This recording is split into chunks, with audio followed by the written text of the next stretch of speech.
Hey everyone, my name is Robert Kostick. My pronouns are he, him, and I am the president of PFLAG San Francisco. Tonight's conversation focuses on intersex inclusion and advocacy, an area that is frequently overlooked even within the LGBTQ plus spaces, but is absolutely essential to understand the full spectrum of human diversity. We're very fortunate to be joined by Interact, advocates for intersex youth, an organization doing critical work to advance the rights of intersex youth. Their advocacy spans from ending harmful and non-consensual medical practices to pushing for stronger legal protections and greater public understanding. And it is a privilege to introduce our speaker tonight, Bria Brown-King. Bria is the Associate Executive Director at Interact that has been a leading voice in intersex advocacy for several years. They began their work in 2018 as an Interact youth advocate, and in their current role, they lead education efforts on intersex issues, work to close gaps in intersex-affirming research and data collection, and serve on multiple advisory boards, representing intersex people both nationally and internationally. Bria, thank you for joining us tonight. Thank you so much for having me. Thank you all for being here. It sounds like we have folks from across the country in different time zones, so that's really exciting. I do have a slideshow that I'm going to go ahead and share, and we tested it out beforehand, so I think we are good to go. Okay, looked like it worked out well. Um, Again, I am so excited to be here presenting this presentation to you all this evening. It's called Beyond the Binary, Understanding Intersex Rights and Care as Parents, Families, and Allies. And again, my name is Bria Brown-King, and my pronouns are they and she. And I am the Associate Executive Director at Interact. And so before I share a little bit more about who we are and what we do at Interact, I'll just share a little bit more about myself. Um, I like to start by letting people know that when I started my advocacy journey in 2018, I actually didn't have much experience talking about intersex issues or telling my story publicly as an intersex person. And it wasn't until I got connected to the Interact Youth Program, which is a youth leadership and development program in 2018, um, that I really started to understand myself as a person with variations in my sex characteristics. And that's when I really got connected to community. um, in 2018, I came across a BuzzFeed video. I think it's titled "What It's Like to Be Intersex," and it was the first time I saw live intersex people, and also intersex people of color, and so people that look like me, and they were smiling, and they were embracing their bodily differences.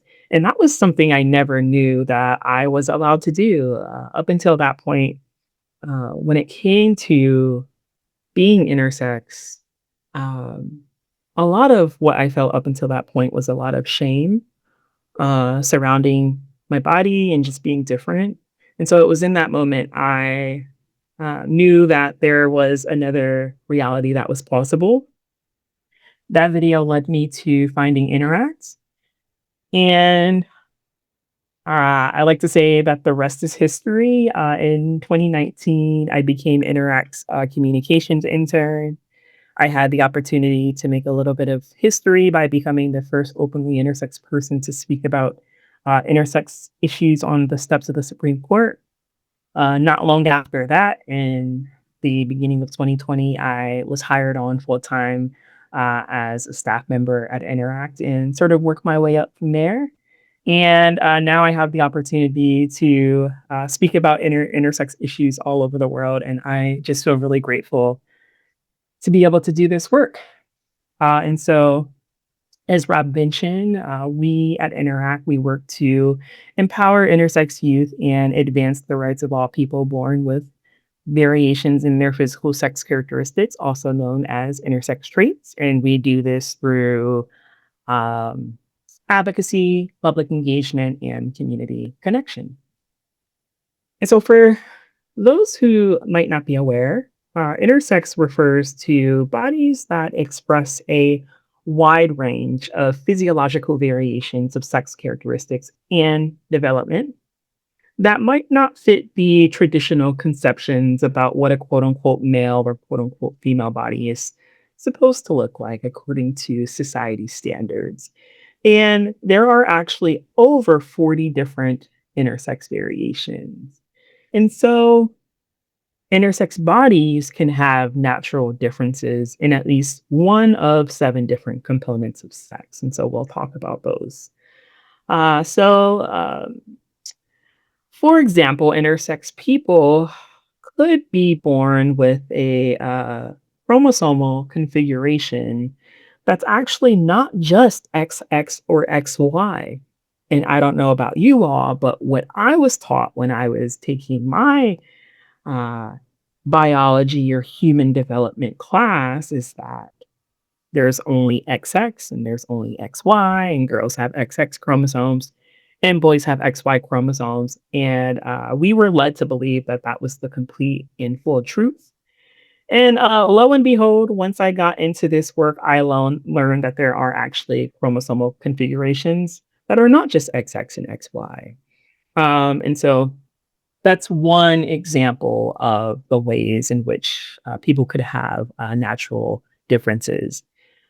People could also be born with variations in their genitalia, for example. And so we know that genitals tend to develop actually along a spectrum. And so, for example, the tissue that becomes a clitoris could become a penis as well. And so we like to think of the development of the genitals as a spectrum instead of this binary. Likewise, people could be born with variations in their gonads, for example. This could also include being born with uh, a combination, as one example, of um, having both testicular and ovarian tissue.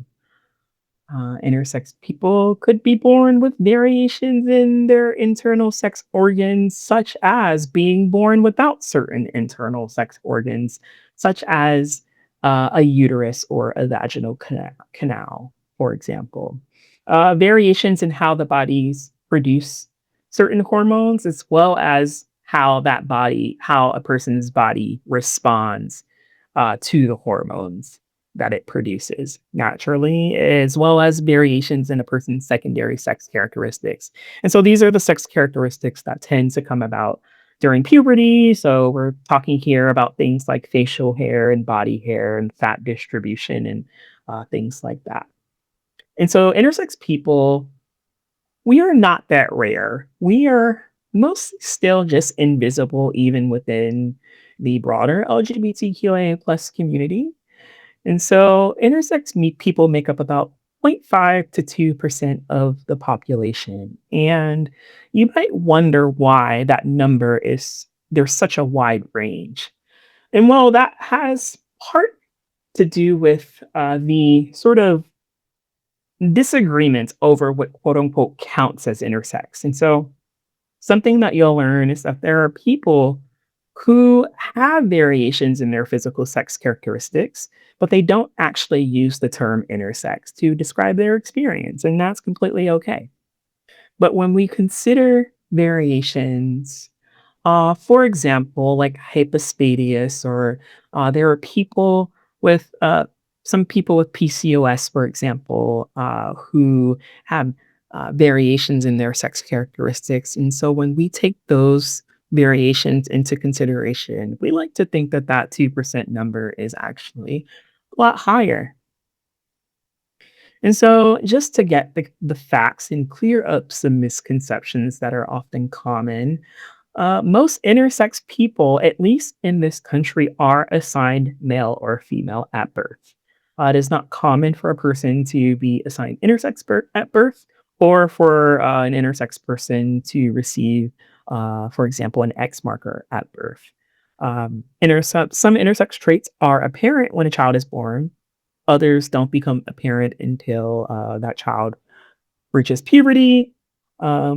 And some don't ever become a parent. There are some people who go their entire lives not knowing that they have an intersex variation.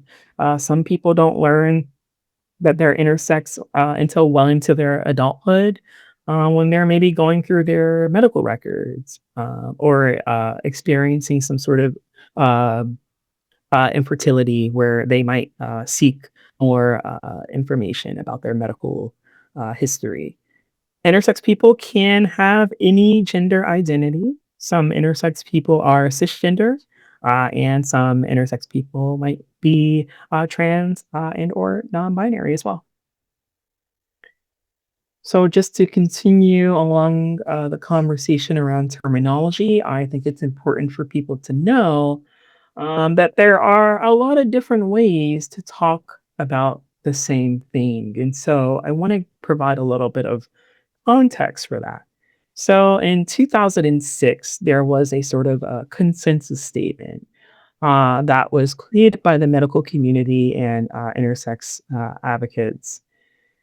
And from that consensus statement, we got terms like disorders of sex development, or DSD, to replace terms like hermaphrodite and intersex. Uh, DSD is still the language that is most commonly used in the medical profession, although it is not a language that is universally accepted, especially within the intersex community. Many of us tend to find that language to be really pathologizing. You might also hear DSD being used to mean differences of sex development.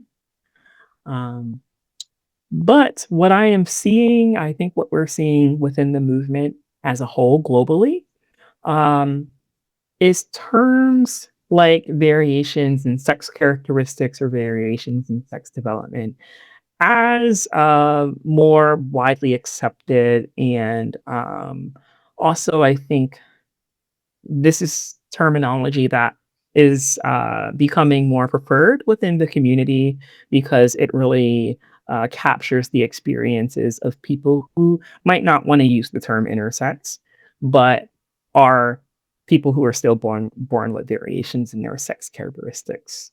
And so just know that when we use these terminologies, we're talking about the same thing.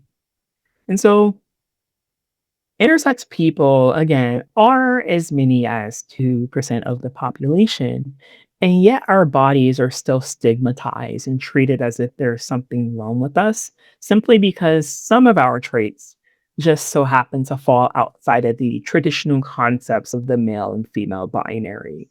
And many intersex people, even today, are still being subjected to non-consensual medical interventions without their consent.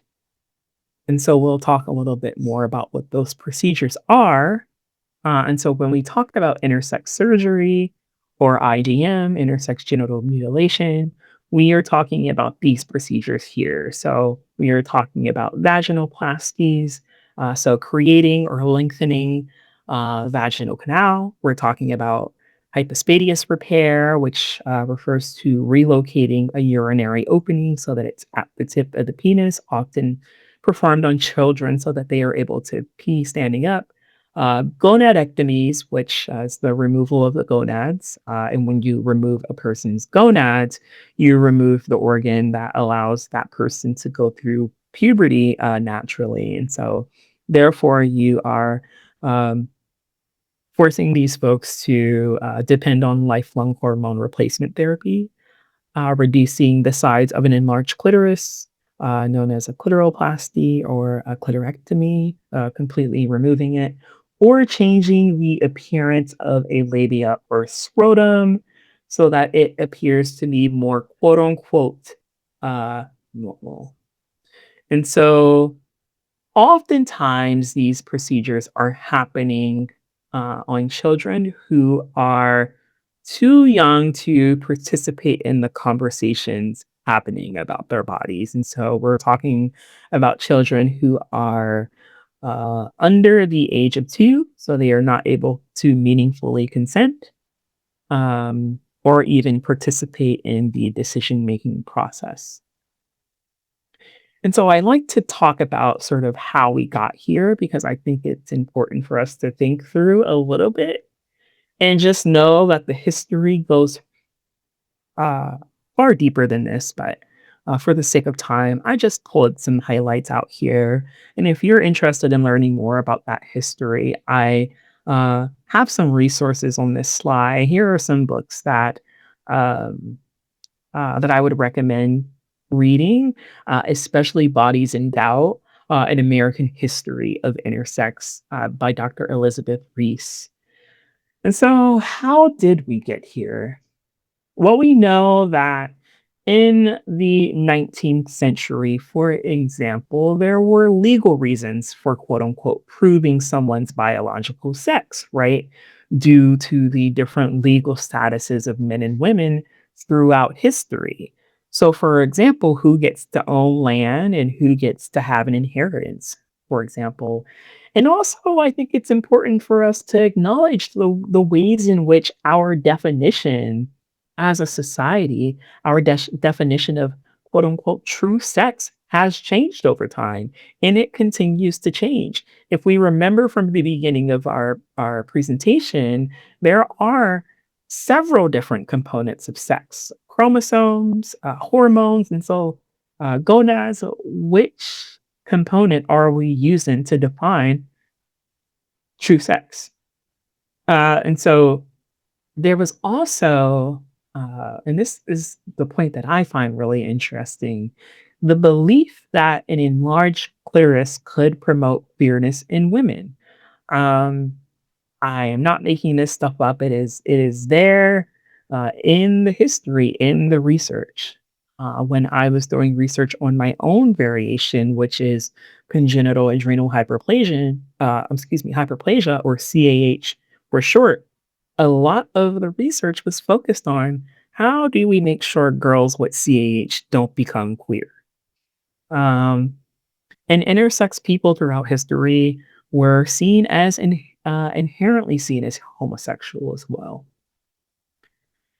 And so we can't really talk about the history of intersex surgeries without talking about the work of Dr. John Money, because our history is really rooted in mutilation by Dr. Money, who really wrote the guidebook in the 50s and 60s on mutilating intersex children at birth and hiding it from them. And so the case that Dr. Money is known for is called the John Jones case. And it actually involved a patient named David Reimer who had his penis uh, badly burned in a botched circumcision accident as a baby. And Dr. Money advised David's parents that the best course of action was to raise David as a girl, have David undergo genital surgery, and for his parents to rename him as Brenda and leave town and never tell anybody what happened, including David. And unfortunately, David, eventually David learned the truth about what had happened to him and decided that he wasn't Brenda, that he was David, and decided to live his life as a man. And unfortunately, later, um, David ultimately committed suicide. But Dr. Money's work was reported as a success, and it was his belief that gender is malleable in early childhood if surgery is performed early enough so that the child doesn't remember what happened to them. And so intersex people today are still being operated on under this assumption that it will just make it easier for us to psychosocially adjust. And so, if you want to learn more about Dr. Money's work, I highly recommend watching. Um, I'm sorry, not Dr. Money's work, but David Reimer's story. I highly recommend checking out the Everybody documentary. You'll be able to see and hear clips from David directly. And so, as I mentioned, there are over 40 different intersex variations. And a few years ago, Interact actually created an intersex variations glossary because we really wanted to create people-centered definitions of intersex traits and variations in sex characteristics for our community. A lot of the information that exists out there is heavily pathologized and uses a lot of medical jargon. So we wanted to create a helpful resource for the community. And so this is a question we get a lot. People want to know, well, why are intersex people a part of the LGBTQIA plus umbrella? And, I think it has a lot to do with the shared struggles for the right to just exist and be respected, as well as the overlap with trans people and the rights to exist in our own gender identity presentation. I think what trans and intersex people have in common is that we challenge this misconception that gender and sex is dependent on and determined by the body parts that a person has or doesn't have. And we know that that's not true. As well as this long historical overlap with LGBTQ people in the right to freedom from conversion therapy. Because if you really think about it, these surgeries that are being performed on intersex children are a physical form of conversion therapy, at least I believe so. As well as the long historical overlap of intersex, gay, and trans people really being lumped together in our mistreatment by doctors and by the court system as well. So, if you would like to learn more about why intersex people or how intersex people are also being harmed by the anti trans and anti LGBTQ backlash and what you can do, we also have a resource for that on our website as well.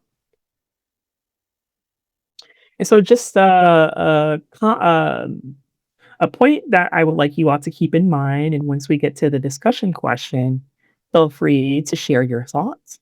Where do you see LGBTQ struggles intersecting with intersex struggles? So I'll tell you what I think. I think a lot about this concept of quote unquote womanhood. And I think about the standards, the societal standards for which one feels like they must adhere to or acquire in order to claim womanhood.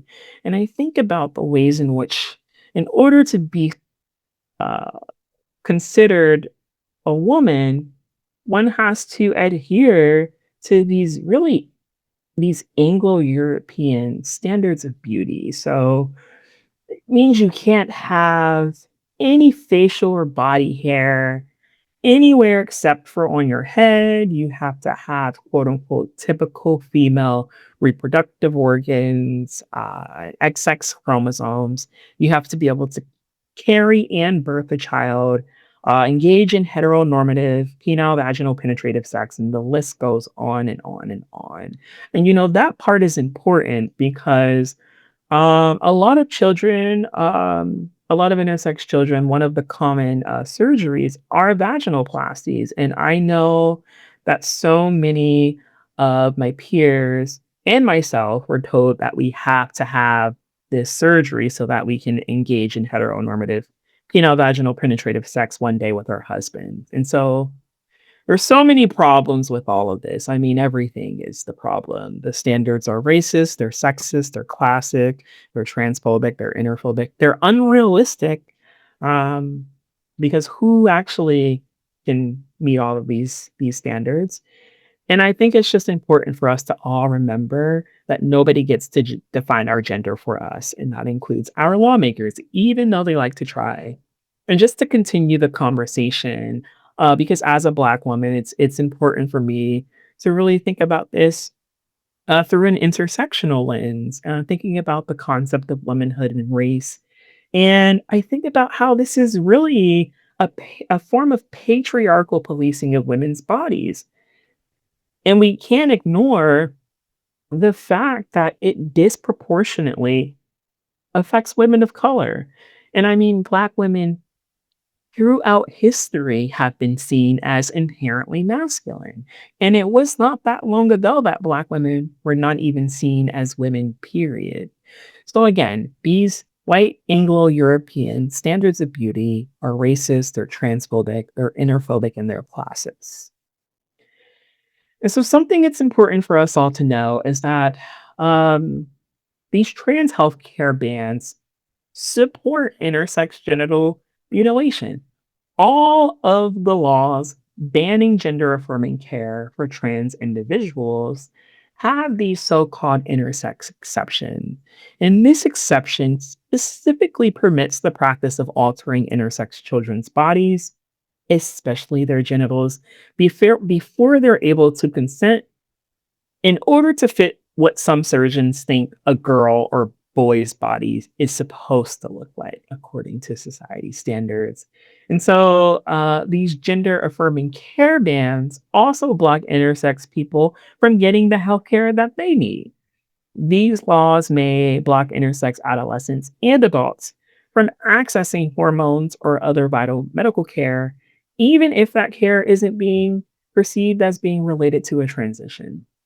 And so intersex people who are also trans are especially impacted, especially if they need, for example, supplementary hormones and request hormones that might not align with the sex that they were assigned at birth or with their perceived or assumed gender. And remember, at the beginning, we learned that one of the common surgeries that intersex children undergo are gonadectomies and to have their gonads removed, and thus uh, requiring these individuals to rely on lifelong hormone replacement therapy.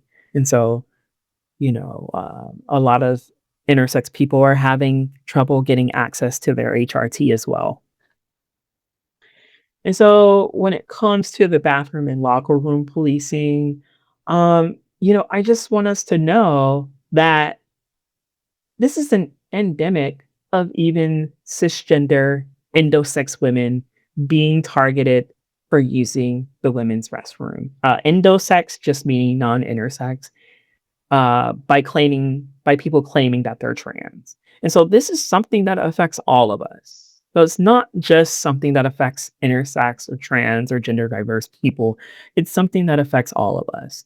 The erasure of gender and sex expression and social coercion to conform to male female appearances are the roots of the bathroom and locker room goals. And just another reminder that we can't forget that this started with targeting women of color. Again, who counts as a woman socially and who doesn't. And so I think the main thing that I want people to know is that bodily autonomy is a human right. We are not anti surgery, we are pro bodily autonomy and pro informed consent. It is necessary for people to have control over the choices they make for their body. And this means that people should have access to gender affirming care and changes to their body for any person when they are able to consent and be involved in the decision making process. It means an end to non medically necessary procedures without an individual's consent. So, trans people often have to fight to access surgeries that they do want, while on the other hand, intersex people have to fight against surgeries that they don't want or that they already received as young children without their consent. And so, for the folks listening, for the parents and family members, I want to just speak to you directly so you can learn a little bit more about what you can do to be a better advocate for intersex people. But I think that this is helpful information for anyone as well. And so, in a medical context, first and foremost, don't be afraid to ask questions. Make sure you are actually providing informed consent. And so that means knowing what you're saying yes and what you're saying no to. Sometimes I know for me, when I was a young person, I didn't know I was allowed to say no to my doctors. I didn't know I was allowed to say no to uncomfortable examinations, which is takes me to my next point. Know that you and your child are able to say no to uncomfortable examinations or to having residents in the room during an exam. A lot of intersex people unfortunately have a common experience of having a parade of residents coming into the exam room and feeling like we're on display, like we're some sort of science experiment or experiment, and not knowing that we're allowed to say no or that we're uncomfortable. The reality is that many of these early surgeries are not urgent, even though doctors might try to convince you otherwise. And when it comes to emotional and developmental well-being, I need people to know that secrecy and shame can and does impact children. And so, I think about my own experience as a young person. I think about the experiences that my peers have shared about their upbringing around just not being able to talk about what's going on. Um, really has an impact on a person and their sense of self, a person's self-esteem. So I think having age appropriate conversations with your kiddos about their bodies instead of avoiding the topic altogether is the way to go. Helping them build resilience and confidence around their bodies by celebrating bodily diversity and modeling what that looks like for them and really letting your children grow into their identities over time because we all do have the right to self determination. And I truly believe that that uh, is true for children as well. And please know that your child is not broken. Your child can thrive as an intersex kiddo, and that love and openness really do matter much more than perfection. But also, um, it's really time for us to challenge our own conceptions or misconceptions, I should say, about what we perceive to be normal. Because when it really comes down to it, what really is normal? And when it comes to navigating the school and community, talking to your child's teachers and school officials about, how to support your child if things come up in a school setting. I'll be honest with you, school was a very traumatic, time for me. My body was going through changes. I like to say that I was having a puberty that was both feminizing and masculinizing. I also had a precocious puberty, so I was going through puberty a lot earlier than my peers were. I think it started in about 2nd grade for me, and so people had questions, I had questions, nobody had answers, and we just didn't talk about it, at home. So, you know, um, it's important to be in conversation about these things and learn what the anti-bullying protections are, and if it's possible, advocating specifically for sex characteristics to be included in anti-bullying protections under, sex-based discrimination. If your child is playing sports, especially at the college level, talk to your child about what that support looks like, of course, and if they'd like to disclose their intersex status to their coach, talk about how you can support them through that. Either way, I think the point I'm trying to get at is be in conversation with your children about what support looks like as they get older, because what they need from you right now might be different than what they might need from you as they get older. It's important to provide space and opportunity to talk about whatever your child would want to talk about. And so we make change by first and foremost remembering that intersex rights are about bodily autonomy and informed consent. Um, Also, reminding yourselves that parents and family members and allies can also be powerful advocates. Interact was started by an ally. You do not have to be an intersex person yourself to be a powerful advocate. Get yourself and your kiddos connected to community and peer support. I cannot tell you how life saving it has been for me and so many of my peers. Just knowing that there are other people out there who get it, who have gone through what I've gone through, sometimes makes the world of difference. Um, Sharing your story, because this is how we change and shift the narrative.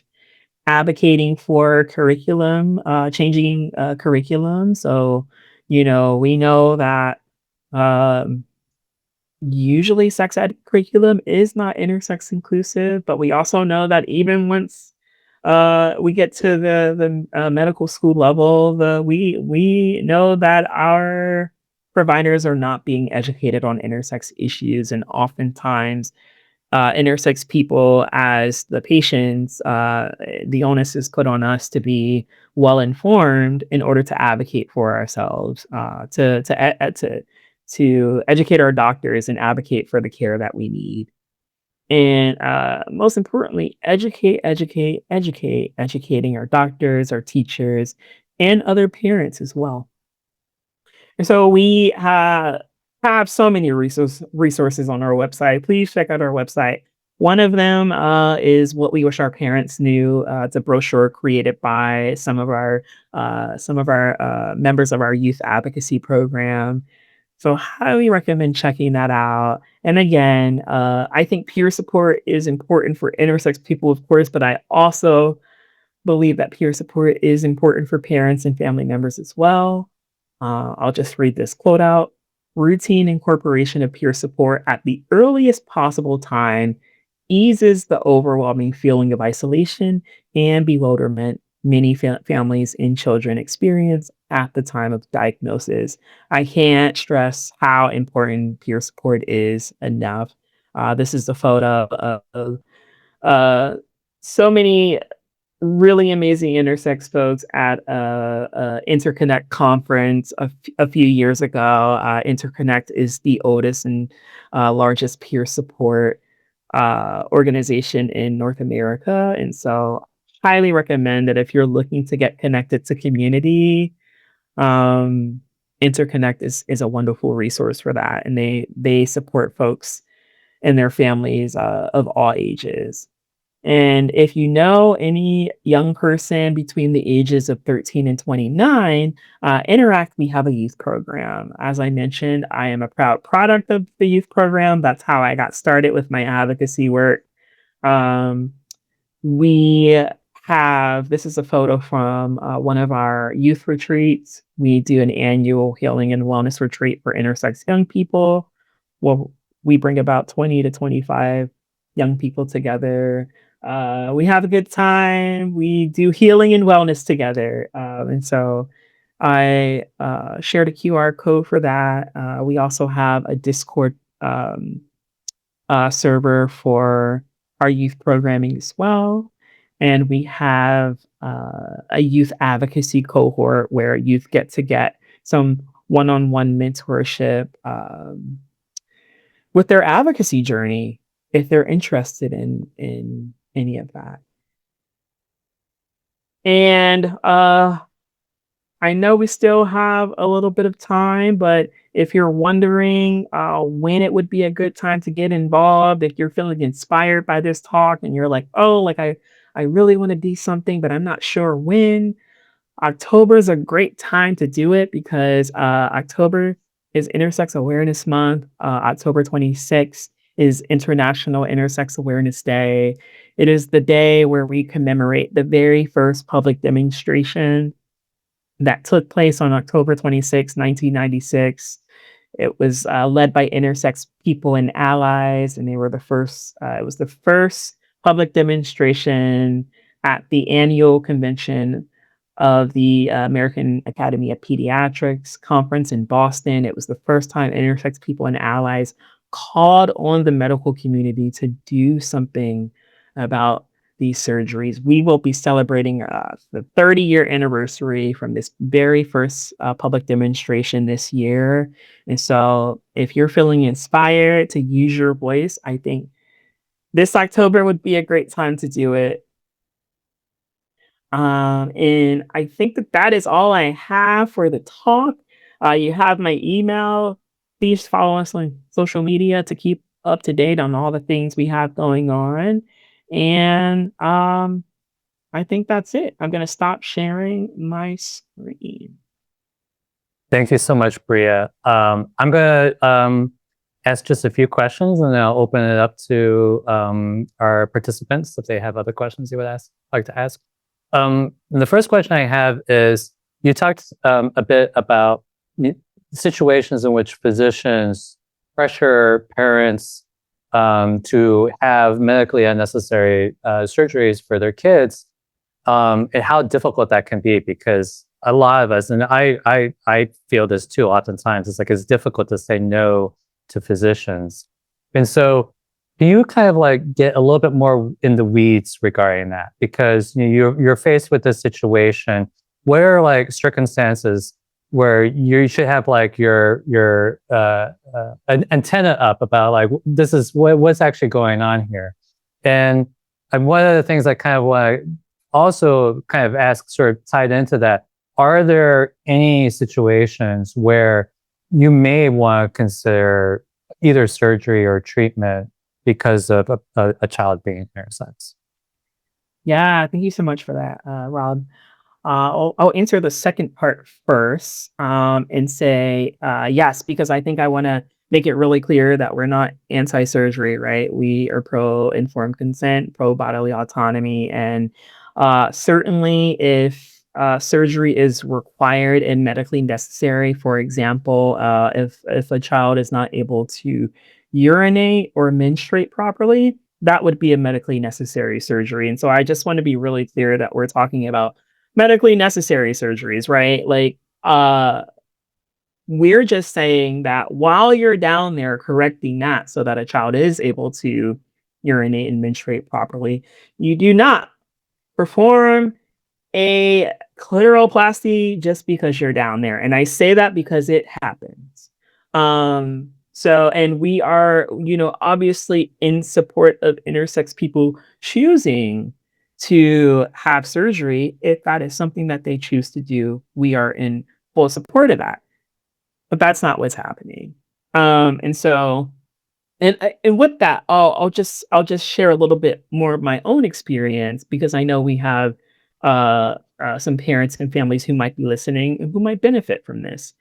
So I had surgery when I was 13.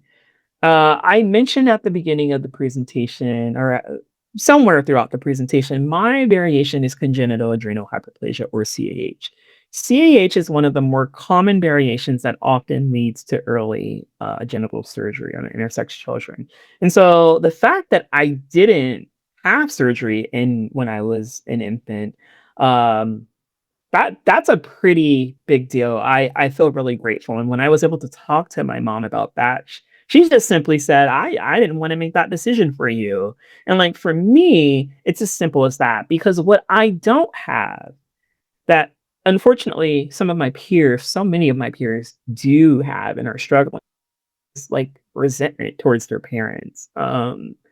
And I just feel really grateful that that decision wasn't forced upon me. Now, what I will say, because there's so many caveats, I feel like my whole presentation is like caveat.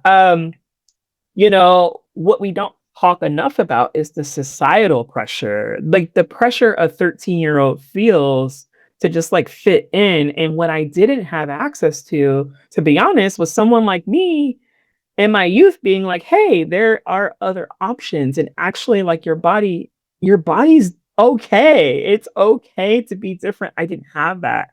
I didn't know that was an option. And so this is why I'm so grateful to organizations like Interact, because I think it really helps. I think it helps parents. Of course, it helps intersex people to see that we can be healthy, that we grow up, we can fall in love and be in relationships. Because I think a lot of parents, I think that they just want to do what they think is best for their kids, right? And so to get at the first part of your question, a lot of the times, and this is not just me making this up. We hear stories from parents who are being pressured, and doctors are making them feel like this is an emergency. This is something that needs to be done in order for their child to be normal and healthy. And we know that that's just that's not the case. And again, we're not talking about medically necessary surgeries. We're saying, well, like a really complicated surgery, like a hypospadias repair that we know often comes with like the need for multiple follow-up procedures because there's complications. And, is it really necessary if the surgery is being performed so that a child can pee standing up? I do not believe that that is a surgery that is medically necessary. Now, and if a child, like when a person gets older and if they choose to have that sort of surgery, but it just feels like, the risk is so high that doctors get it wrong because what doctors are having to do and parents are having to do is make a whole lot of assumptions about a child's eventual sexuality, a child's eventual gender identity, how a child might choose to use their body or not use their body. A whole lot of assumptions are being made when parents are making these decisions, and they're making these decisions during a really vulnerable time, especially if a child is an infant and they're being told that their child is sick and that this surgery is the thing that's going to like make everything better. And as someone who's had surgery, what I will say is that it's not like people knew what my genitals looked like. It's not the surgery that like prevented the bullying or anything like that. What it is that we are not being taught. The problem is the binary, right? We're being taught that there are only two ways to exist, and we know that that's just not true. um so I hope that that answered your question. Let me stop there before I get too worked up. Yeah, yeah. One more question, and you touched on this, but it's another one I really want to dwell on because as I was worrying about intersex people, it really struck me, especially in our current era, where we have medical systems that have been performing non-consensual surgeries on intersex infants and are regulating and restricting gender-affirming care for trans youth. How do you think about that tension and how it's playing out? And what does it say about who gets autonomy over their bodies? Yeah, I think what it's saying is that nobody gets autonomy over their bodies, right? And like that's the problem, We all should have the right to self-determination. We all should get to decide what we want our bodies to look like. We all should get to decide what our gender and gender identity and our gender expression is, right? Like that is not something that our lawmakers should have the ability to decide for us. And so, I think I just continue to uplift the importance of solidarity between, intersex and trans people and our rights to bodily autonomy, because that is what we're all fighting for.